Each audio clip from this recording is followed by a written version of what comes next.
Dobre. A? To ti Sokol misliš, ne?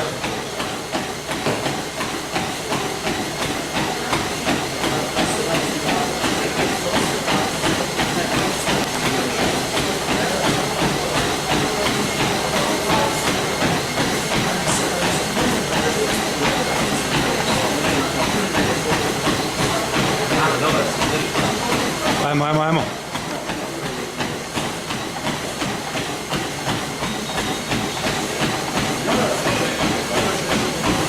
18 km na sat, to je to, duži korak, bravo.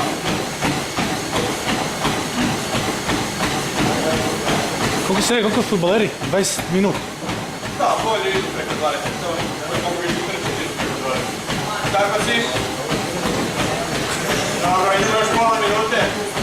Ajmo pola minute. Ide. Ajmo. Sada te više neću ispitivati kako si, nego samo klineš glavom da ili ne, jer možeš još pola minuta ili ne možeš, kada ću te pitati. Odi malo naprijed, produži korak. Ide. 15 sekundi. 10. Može još pola minute. Dobro. Znači za 3 sekunde treba obrazava, idemo pola minute da ćemo vidjeti dalje.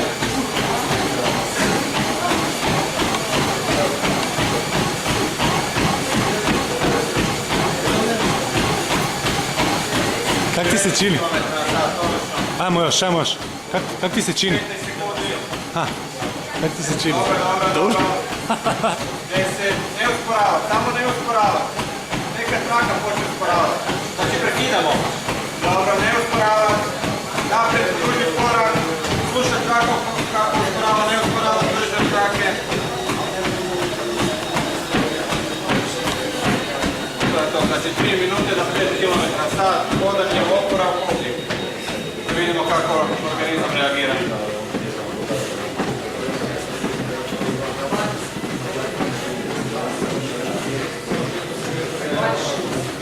19 km na sat, bravo. To si još. Pokaži mi kako se otprilike. Dobro.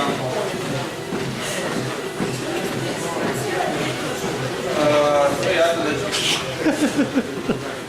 Zadnjih minutu i pol, jednostavno mogu bude teško, ostalo je dobro. Nije strašno teško. Zadnjih minutu i pol bude najtežko, kad se već čekalo u vanrednoj zoni. Da, čak i dosta na.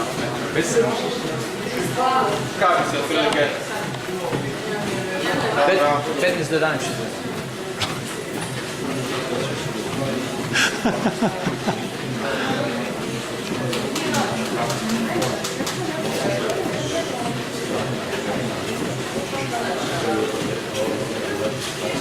Jer znaš kaj?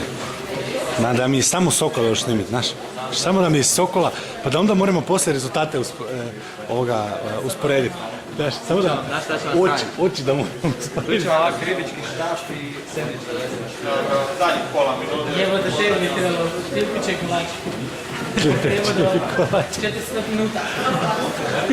Ja sam pojel najdelje ovo. Ja mislim da sam pojel sam. Da evo te, ruka mi već upadila.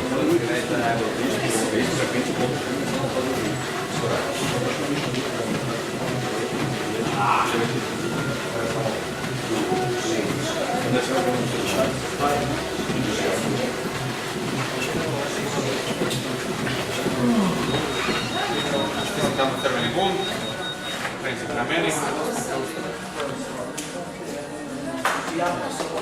Majko. Gotov si. Stezanje, šažiranje, slobodno.